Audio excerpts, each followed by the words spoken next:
That's not today's. We'll fix that. There you go. Use that for a minute.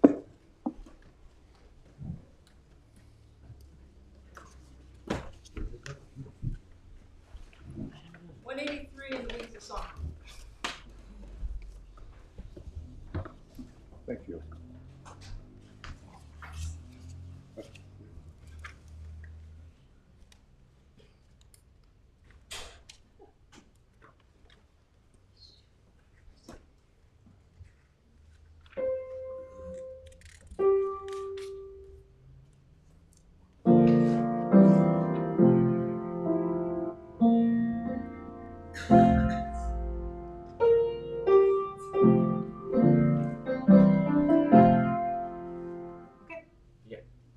Just didn't sound right.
This morning I'm going to ask that we just kind of take a look at our lives, or just look at your own life.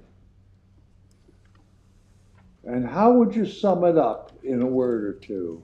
Is it an adventure? Or is it more like the movie Groundhog Day? And I think we all know, all of us have had the Groundhog Day experience. I know I have. One time I lived 3 years. I lived one day and I lived it for 3 years, the same day over and over again. And I think we've all done that from time to time. But if we kind of step out of the comfort zone and we kind of let go of our predetermined opinions about things, we might find that all these changes and all these challenges and all these little victories and overcomings might actually be quite exciting, quite fulfilling, quite satisfying to our hunger for something a little more different. And I just think that we could take a few minutes and see. We've all got the humdrum part of our lives. We do. We are creatures of habit. We do anything to start a new habit. But maybe I just said a cool thing. Maybe we could start some new habits that were a little more exciting, a little more interesting. Got the blood flowing a little more. Or not. It's your life. You can live it however you want. Ponder that. Thanks.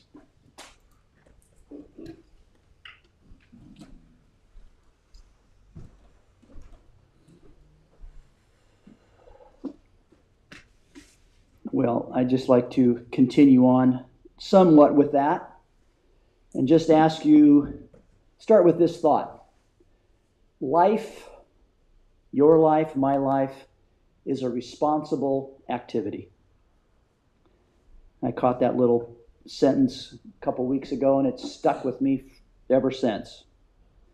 How much do all of us take responsibility for our life, for what's going on? I know that as you and I watch the news, listen to what's going on and the trends that are taking place in our country, I'm really struck with how much responsibility as a culture have we taken for the benefits, the gifts that we so cherish in our country. And we can carry that thought in many different directions. But we often give power to those that we perceive no more than us. Somebody stands up and takes charge. It's kind of innate in our culture to acquiesce to those individuals and just to assume, well, they know more than I do, so I guess what they're saying is true. But really, how much do we really know? How much of all the knowledge that we have amassed in human history to this point, what percentage of knowledge does that really represent? Just think about that for just a moment. Is it 50%? Is it more? Is it less? I was watching a show last night, and some individuals that I would think are the sharper knives in the drawer, people who I would think know a heck of a lot more than I do, and by virtue of that, I gave them a little of my power to listen to what they had to say and ponder that. And one individual said, at most, we have amassed maybe 10% of knowledge, but it's probably way less than that. And another individual who they referred to, who is a world-renowned neurosurgeon, they asked him this question: how much of everything that we are teaching in this world today in medical schools, how much of it is relevant and true and accurate? And he said, at best, 50%. 50%. You know, there's a lot of guessing going on. There's a lot of perception that we think we know what we're talking about, but do we really?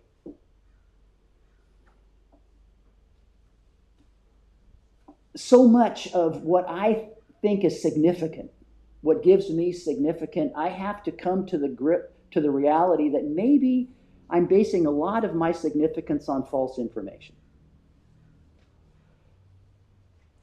You know, I can't begin, and I've learned this the hard way, that I can't begin to truly understand my significance as a human being until I face the reality of my own insignificance. Or to put it a different way, I don't begin to understand and learn until I realize and embrace how much I don't know.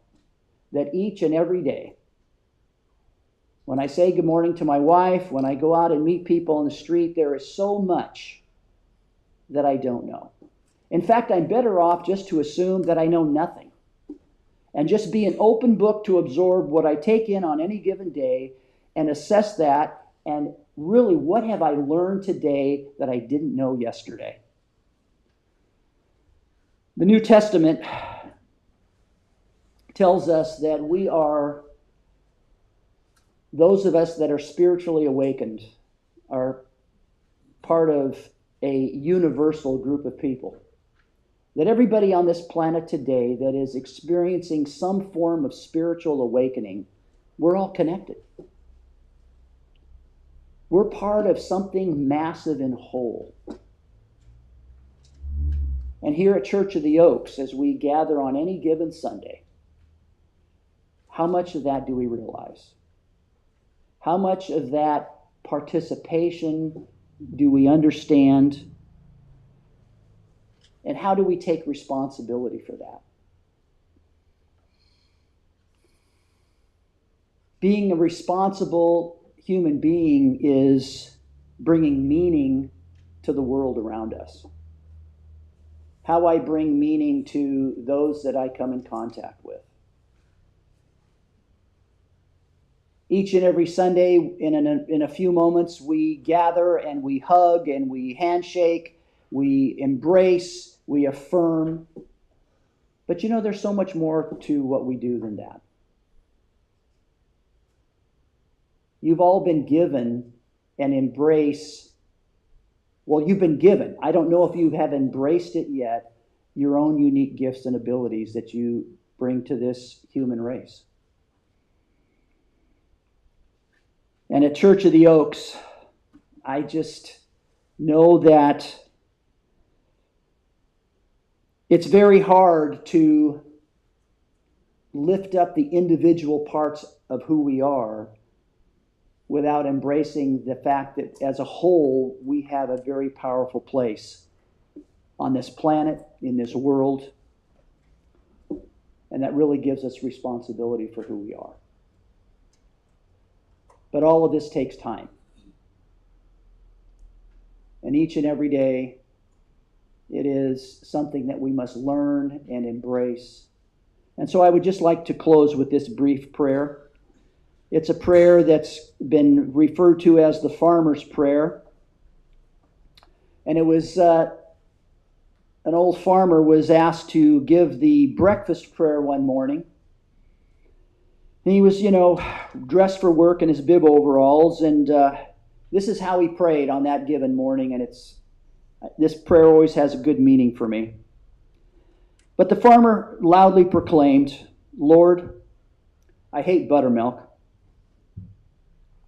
He went on to say, "Lord, I hate lard.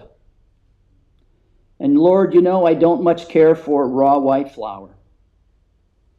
But Lord, when you mix them all together and bake them, I do love warm, fresh biscuits.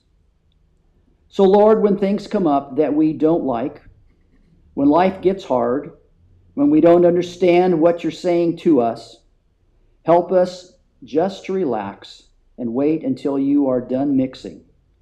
And it will probably be even better than biscuits. Amen." Wow. And amen. Thank you. That's the first time I ever heard that. That was great. Thank you. Well, good morning, everyone. There's something I have to get off my chest this morning. It's actually pretty astounding. It's pretty amazing. Bonnie Morse celebrated becoming 88 years old yesterday, and I think we should sing about that. Happy birthday to you. Happy birthday to you. Happy birthday, dear Bonnie. Happy birthday to you. Now, we don't sing happy birthday to just anybody. But Bonnie came to church here for the first time in 1987. That's 38 years. She's been putting up with change and me and us, and she's still coming. And I think that's pretty incredible, Bonnie. Congratulations and happy birthday. That makes her the longest attending member. Kelly started coming about 28, 29 years ago. I was 25 years ago. And that's about the list of the... Gene, you've been coming for a long time, but I don't know, probably 15 years. And so, anyways, that's that. History, I just get carried away. You got to watch us, senior citizens. We can go off on tangents. When will the Thursday group meet? This coming Thursday, I think. The ladies...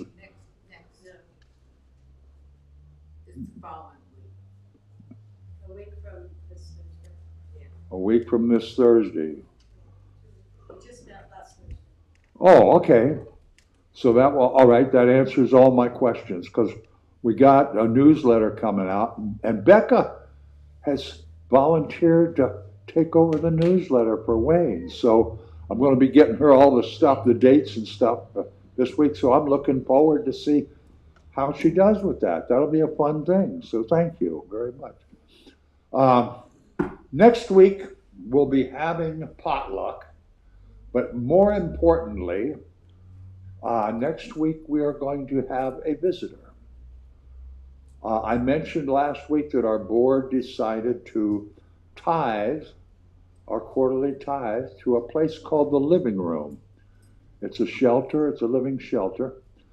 And a young lady named Nancy Clark is going to come and tell us all about the Living Room and what they do, what they're planning on doing. They've been doing some growing. They have a second location now. And any needs that they might have that individually we might have another opportunity to share our time, talent, thought, and treasure with the Living Room. And they do an incredible job as a shelter for women and children in this community. So we've worked with them and partnered with them for decades, and they're just a great opportunity for. So we'll learn all about what they do next Sunday, so don't miss it. Be here, and there'll be free food, it's potluck and everything. So we're going to have a work day in September. That's the next month coming, isn't it? Saturday the 13th. Saturday the 13th. Board meeting Sunday the 14th. And beyond that, I don't know of any important announcements. Does anybody have anything? Oh, talk to us. Just a reminder to fill up the food barrel. I still haven't made the call, so do what you can. And then outside of here, I participate in a group called Joyful Noise, which is a gospel choir in Sonoma County, and they just resumed their practices, and they moved to Petaluma where it's a little more convenient. If you're interested, get in touch with me. They'll be meeting again, and no skill set required, just sing from your heart. Everybody's encouraged and loved, and an outstanding, exceptional leader to fill up a large facility with a lot of people that have come from the same heart. Thanks. And also, I need some people to sign up for flowers. The flower list is vacant.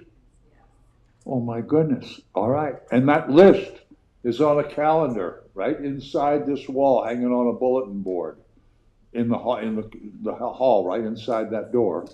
And maybe during fellowship we could take it down and pass it around, and everybody will have a great opportunity to share their time and their talent and their thought and their treasure and their pretty flowers and their beauty.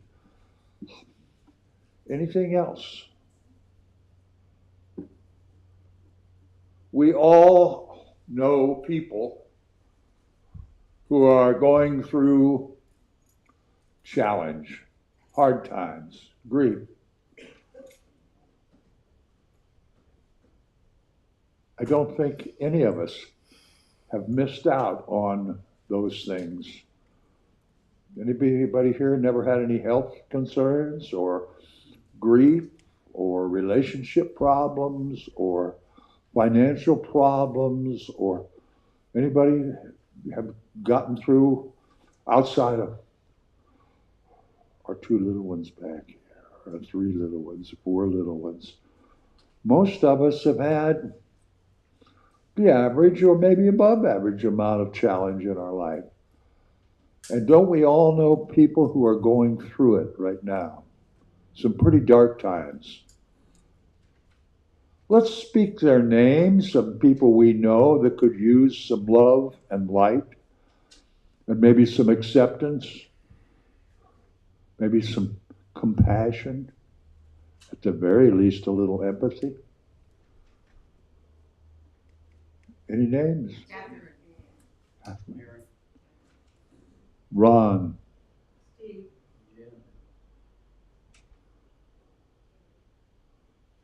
Anyone else? Mark. Mark? Okay, let's take these names and share our light with them. Direct our light, direct our divine love, our healing that we possess an infinite amount of. Let's send all that stuff out to each one of those people who could use an uplifting experience, who could use a little light, who could use a little courage. And let's let Spirit work and flow through us.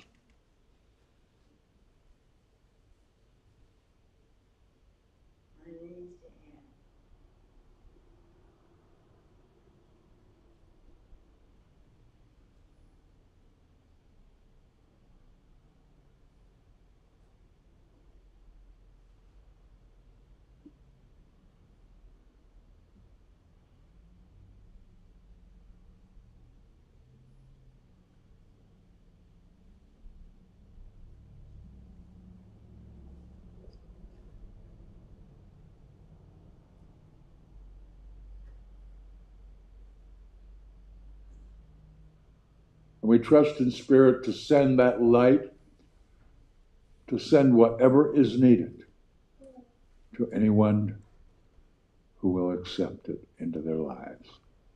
And so it is. We just sent out our power, our love. Now let's stand up and sing a song called In This Very Room. And in this room, we got everything we need to deal with every facet of life and every relationship that we are aware of in this life experience.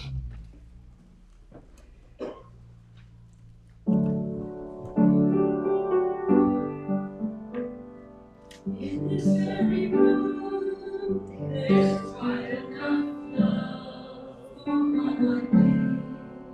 And in this very room, there's quite enough joy for one like me.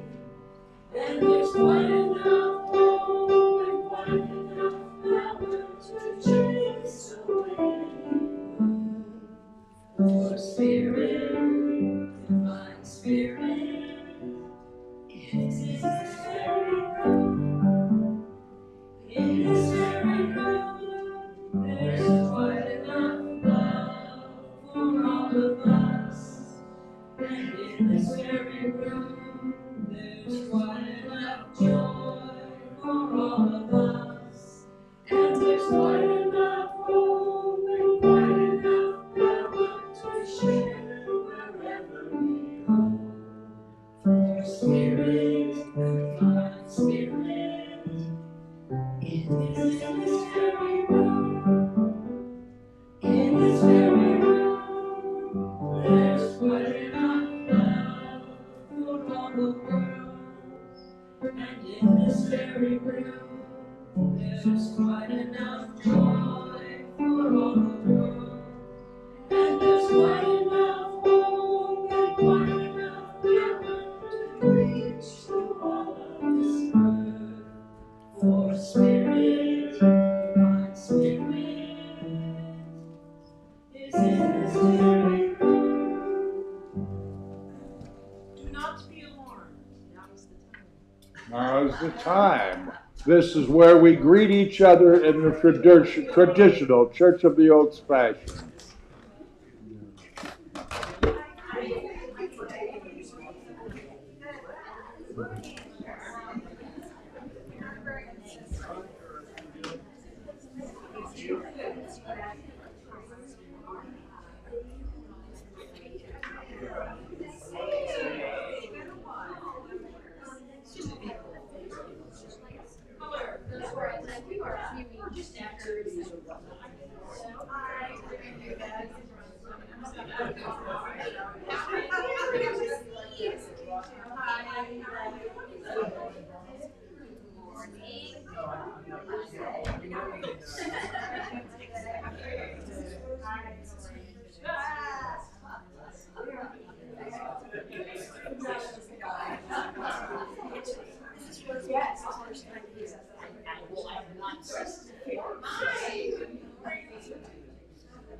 Been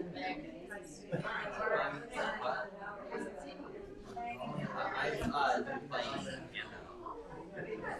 not every week, but I switch out.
Sorry.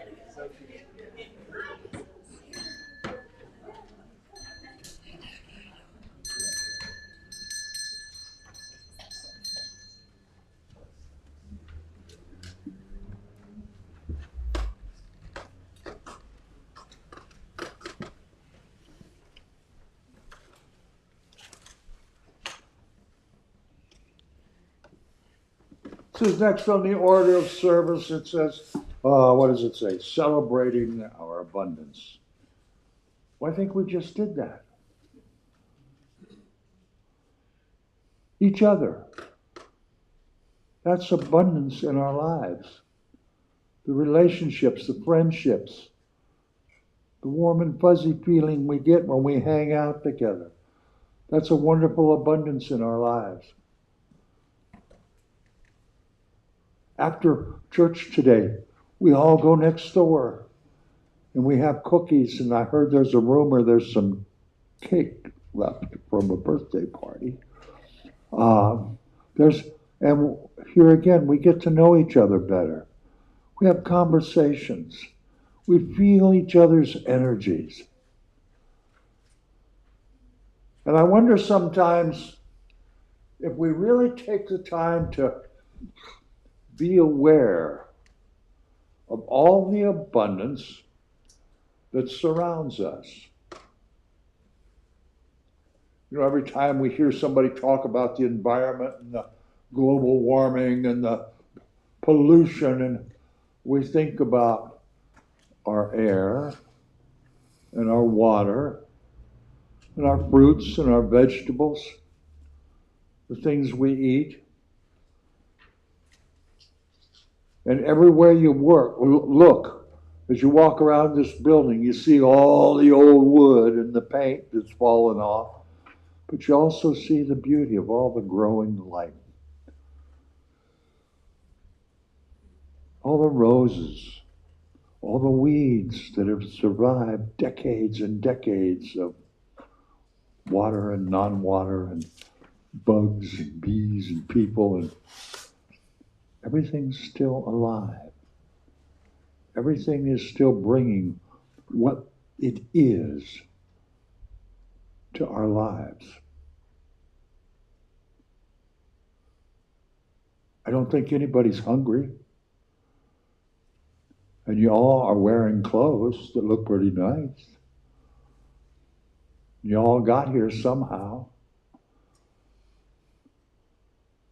I've been in places in this world where people didn't have clothes and actually were starving. I've seen little children that were just bones and skin, no flesh, no meat. When I was in Vietnam, we stopped into a little fire base that the Marines had set up. And as you're just in time for lunch, join us. And they had a bunch of mess kits hanging on like a rack.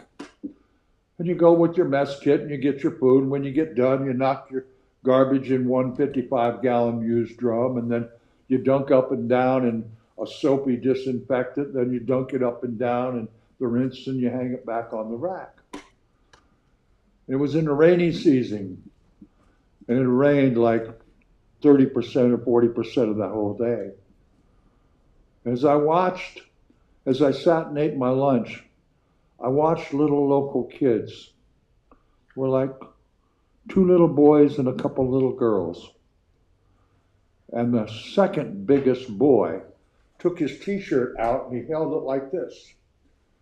And the oldest boy took his hands down in the garbage barrel that was full of water and sifted the garbage and let the water run off and put it in the t-shirt.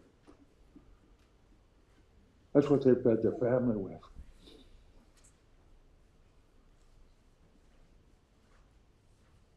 How many of us have had to do that?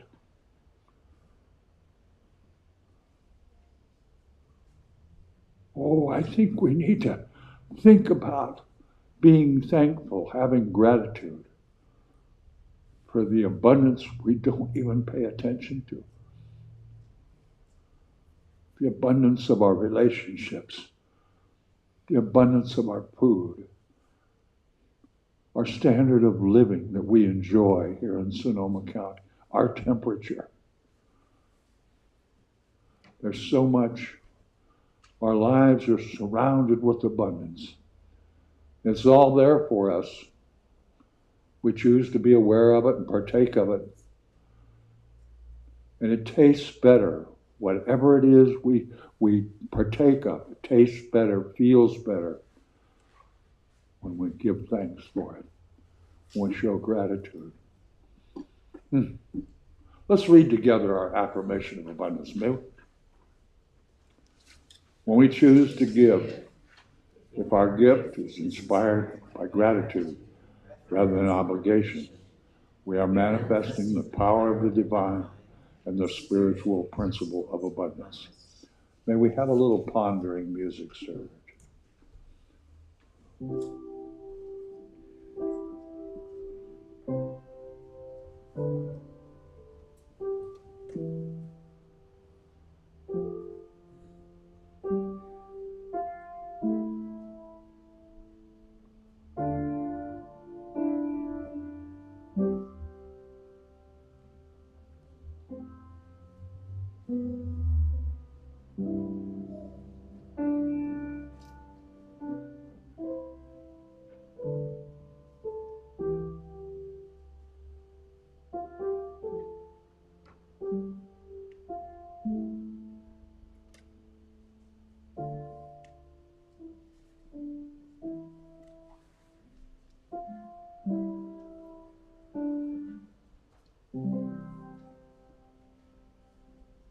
Thank you, Eden. As we prepare ourselves for a meditation this morning, let's sing together, Be Still and Know That I Am God, number 69 in the Wings of Song.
Good morning, everyone. Today I'm doing something that's a little different, but we can start with a few deep breaths.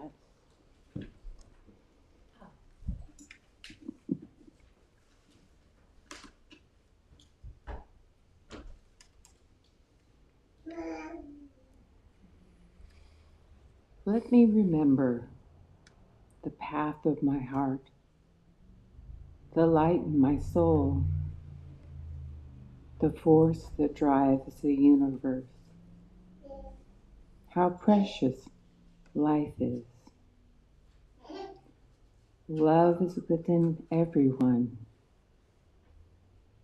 My unique gifts and talents. The silent coming of peace. The stars in the night sky.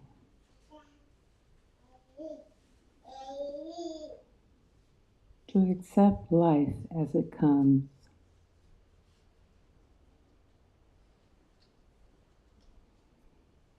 To be true to myself.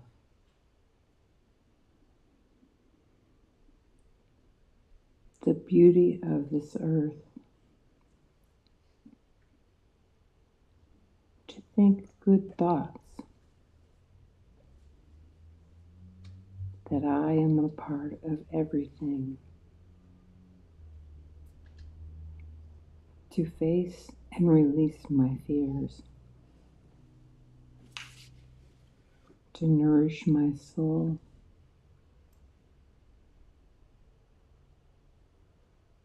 I have nothing to prove.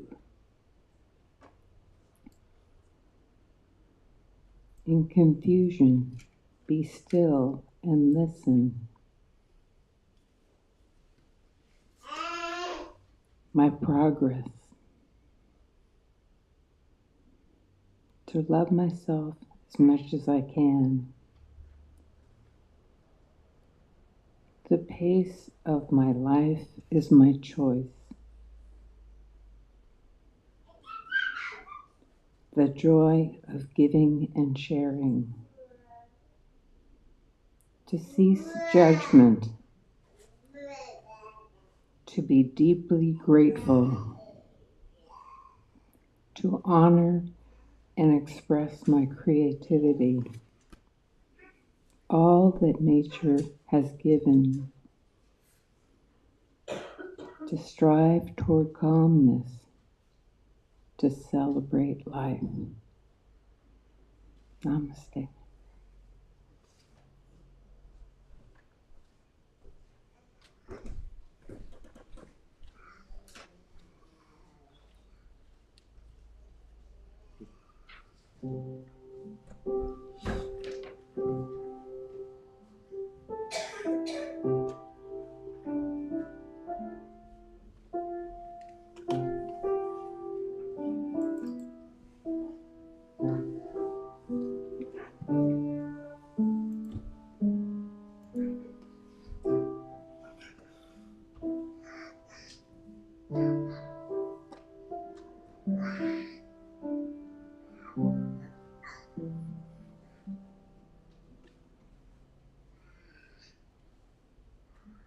Do you hear that sound?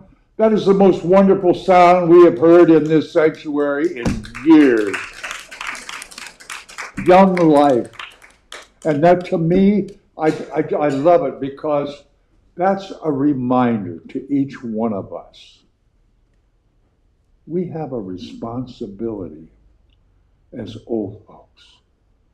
We have a responsibility to share what we've learned, to share all these hundreds and hundreds of years of experience and wisdom with these youngsters that are with us.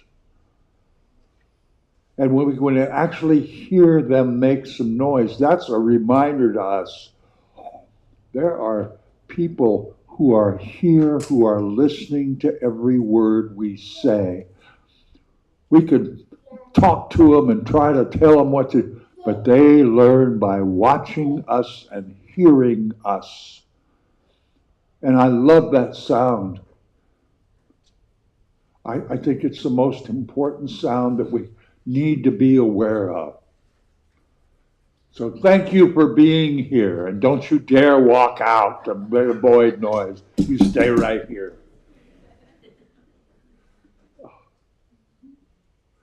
Oh, And isn't that sound more pleasant than what we're used to?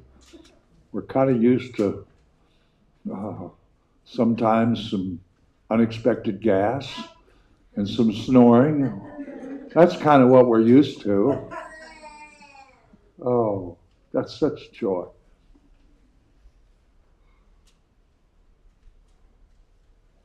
You know, I've thought a lot about it, and I've realized that it is so important to each one of us that we're always right. We need to be right. Is that not correct? Isn't that right? The question, the actual question I'm asking this morning is, why is it so necessary that we, the people, have to judge everything, every action, every experience? We have to label everything and everybody. And we're all guilty as charged, every one of us. Ward gave me a real comeuppance about 5 years ago. Really made me think. And I thank you for that. You remember what we're talking about. And there's another word that's different than judgment. It's called discernment. And I've been focused on that ever since Ward gave me that reminder talk, that observation that he made. Woke me up. And sometimes I am very judgmental. I think all of us are. Anybody here not judgmental? Anybody? Nah, we all are.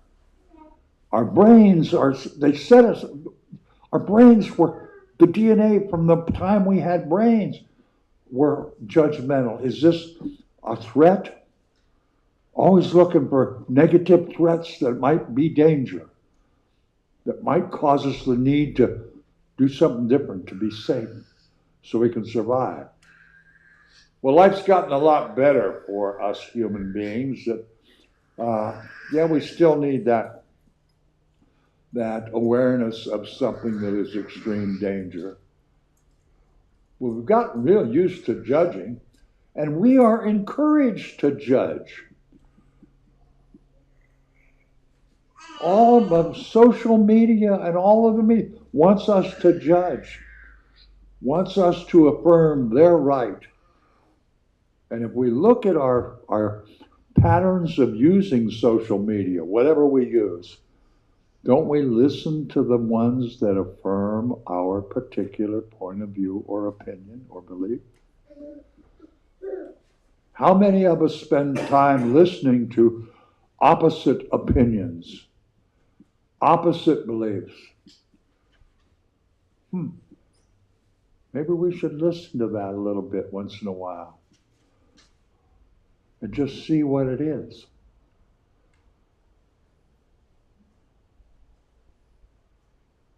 I think that judgment actually comes and is powered these days by our ego. And we always want to feel better than, or smarter than, or more right than somebody else. And I'd like you to all just to, and right at this point, pick up your order of service, and there's one line quote right in the middle. Read along, you can do it silently.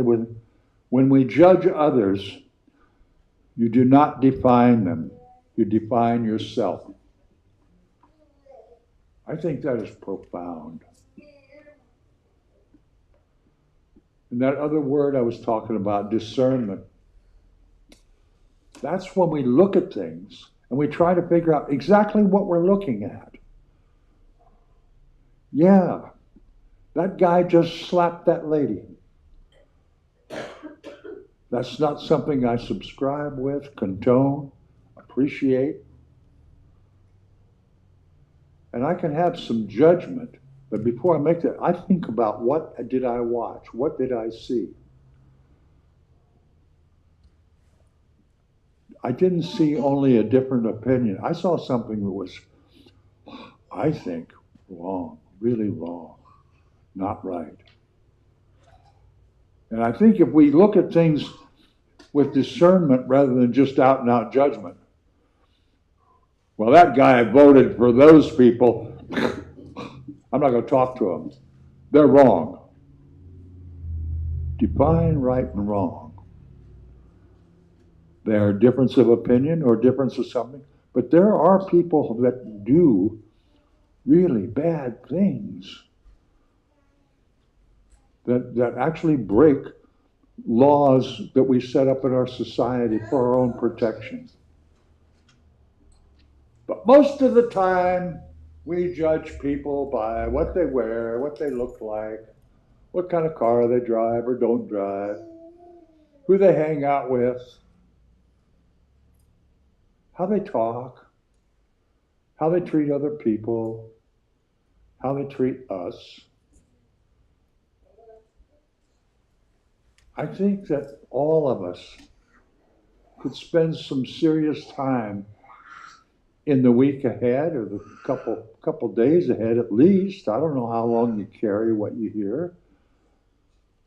But anytime you catch yourself judging something, stop and think, what makes me right, or what makes me better, or what gives me the right to judge somebody else's opinion, somebody else's life habit, lifestyle. My daughter's moving here from Las Vegas, and she loves to cook. And when she cooks, she needs well,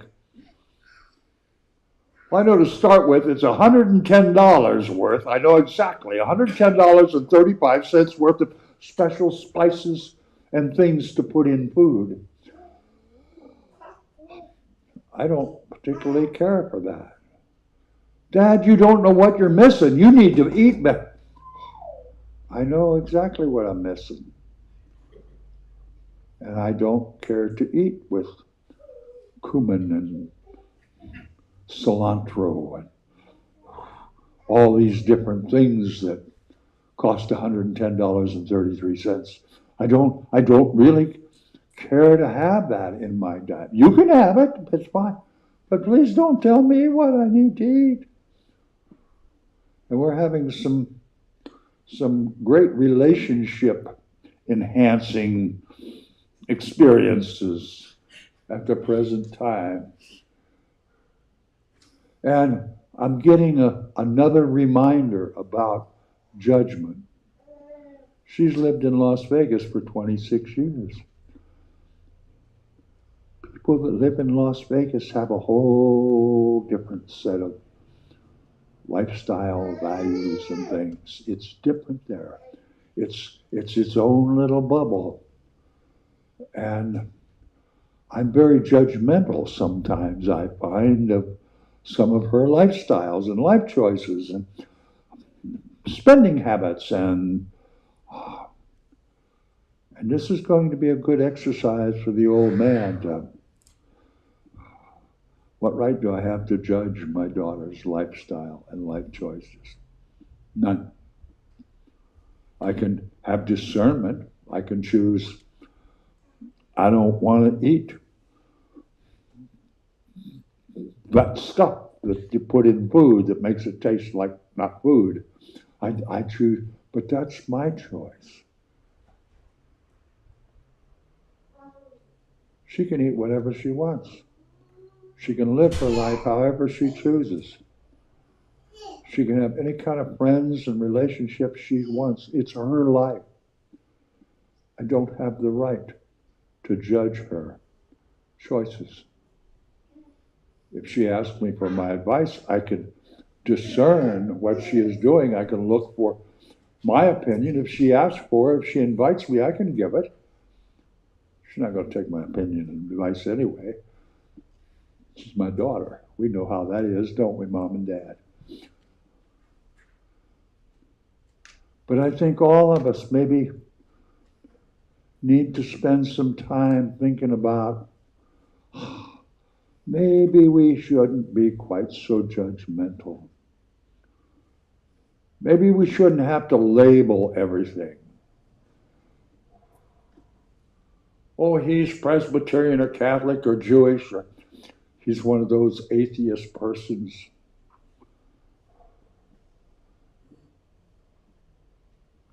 Or maybe he's a Republican or a Democrat. Or maybe one of those weird independent people. Who cares? That's their business. They're right. Their opinion is exactly that. It's their opinion. You have opinions. How dare somebody tell you what you think about whether you like fried chicken or not, whether you like spices in food or not, whether you like what's going on in our government or not. It's no one's business. That's your business, your opinion, your ideas, your thoughts. So I just think that last week I talked about letting go and being more accepting about what goes on in our lives. And today I'm going to offer a suggestion that maybe you start questioning yourself as you judge other people, as you label other people or other things, other organizations. Is this discernment? Is this really a good opinion? Or is this a shoot from the hip judgment? Because I never have much like those Catholic folks. We've all known people like that. Maybe some of us have said things like that. My dad used to tell me, you've heard me say this over and over, I've said some pretty not bright things. And he'd just say, that's okay, Patrick. There's no sense being ignorant and dumb unless you let it show. And maybe we should kind of look at ourselves. How many things have we done that really wasn't all that sharp?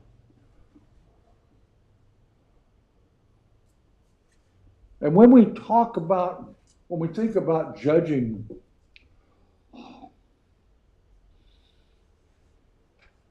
I don't know what it is about that guy. I just don't like him much. What does that do to you? Those people over there, all they do is cause trouble. What does that do to you?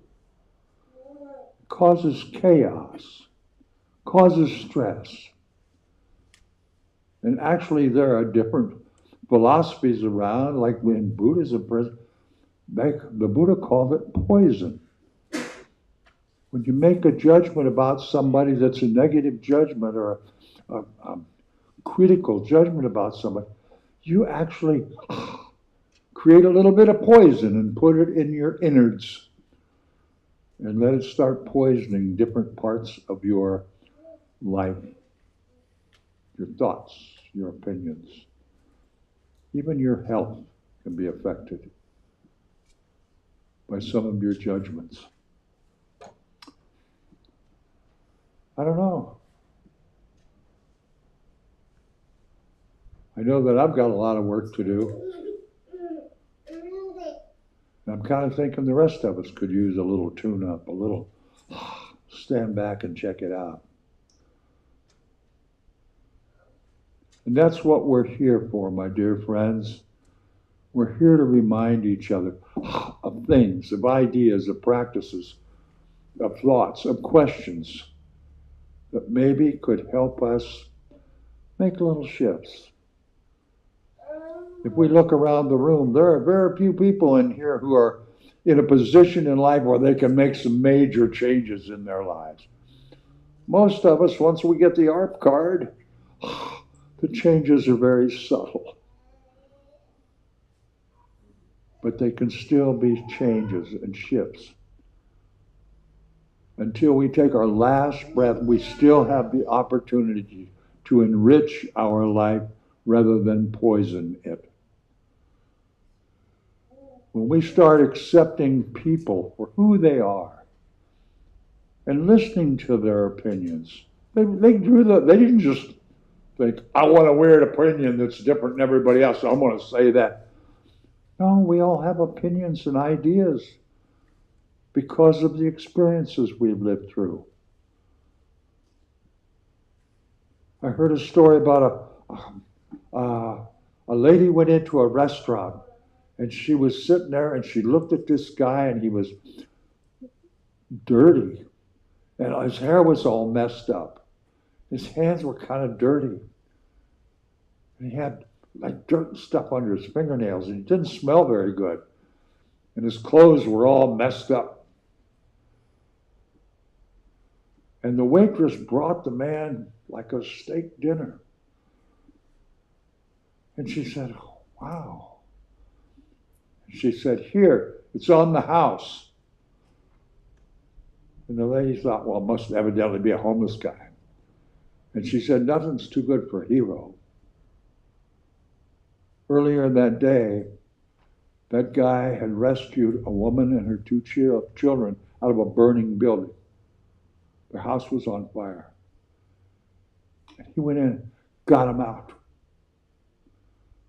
He was a hero, not a homeless person. And maybe when we see a homeless person, you ever stop and think, wonder what that guy has been through? Maybe he knows some stuff about life that I've never even been exposed to. You stop and think about it. Most of us, probably within a month, we could be homeless. What if we lost our job, lost our income? What if our house burnt down, we forgot to pay the insurance? What if we got evicted just for one reason or another? What will we do?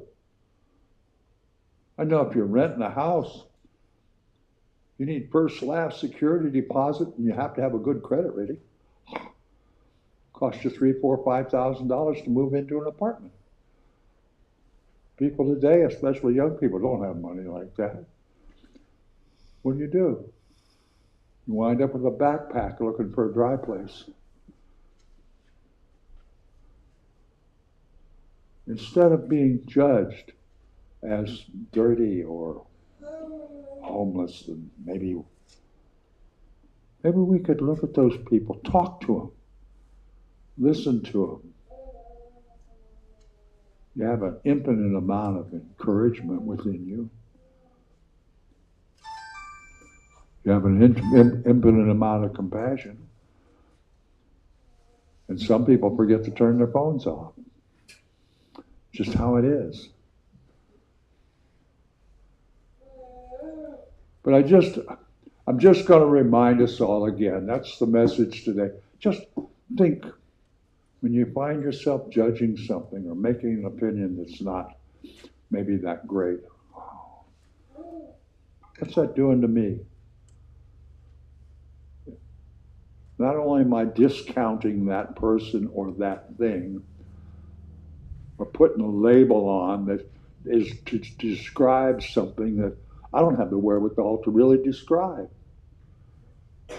What's that doing to me? And when I'm poisoning me, what's that doing to the folks around me?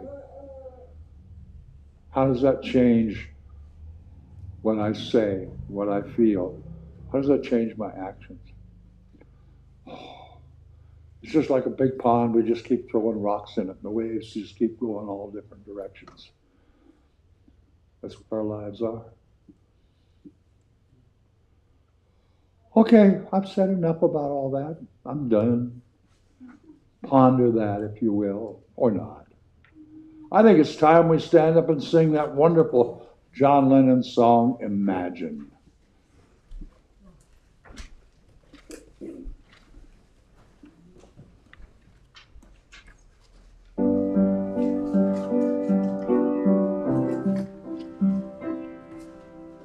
Imagine there's no heaven.